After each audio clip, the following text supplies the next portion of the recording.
We're visiting with Don Day, meteorologist extraordinaire. And Don, I wanted to talk a little bit about flash floods. Flash flood watch, flash flood warning. What are the differences between a watch and a warning?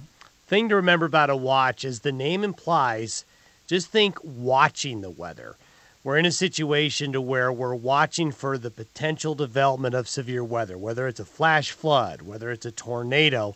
The watch means that conditions are favorable for the possible development of a flash flood.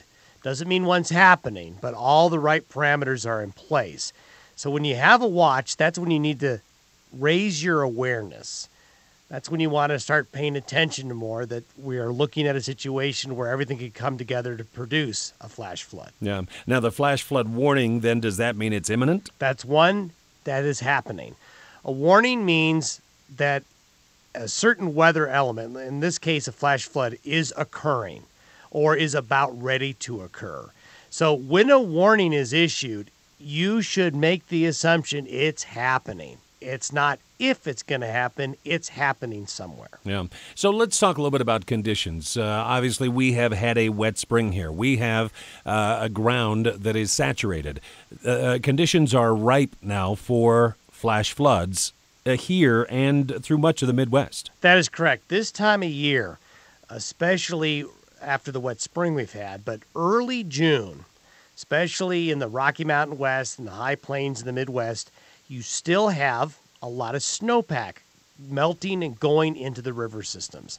So June is one of the best times of year where people go float rivers, whitewater. Well, there's good reason. There's that snow coming out of the mountains. You add on top of that heavy rain in June, and this is one of 2 times of year when we tend to see flash flooding in this part of the country.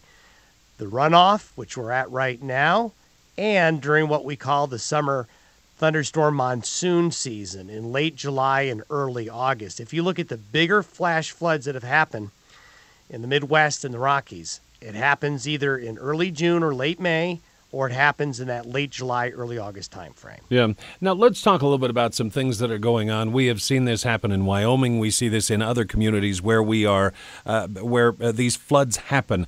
Communities can easily be isolated just because of limited in and out transportation, yeah? If you think of all the roads and highways that go over creeks, rivers, and streams, and when you look at a situation where the destructive nature of a flash flood can change the landscape in literally minutes, it's not hard to figure out if you look at a map to see how a road or a rail can get washed out very quickly and isolate a community.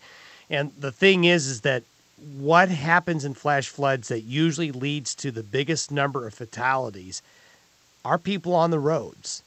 Either driving in water and they're swept away, or they may drive into a situation where a bridge is washed out and they don't know it.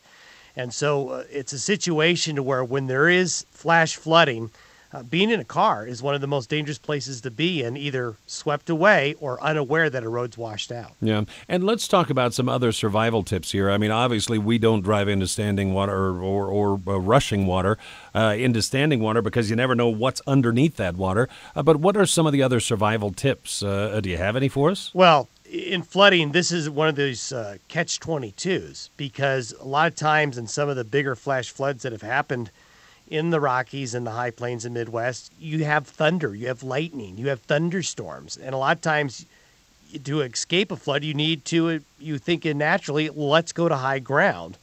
But that puts yourself in a situation as well to where you're then exposing yourself to lightning and all those other things that are happening around you in these bad thunderstorms.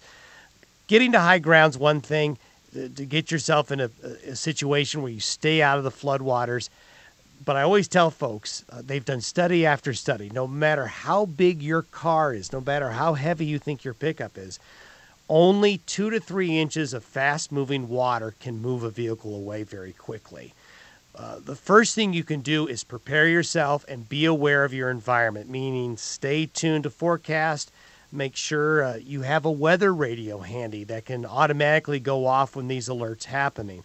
a lot of times the better informed you are of the current weather situation, the less chances that you will find yourself in a bad situation later. And also something to keep in mind, not only what's happening right there in your area, but what's happening upstream. And upstream can be just as dangerous as anything that's happening right in your area. Yeah, and there's some really good examples of where that has happened.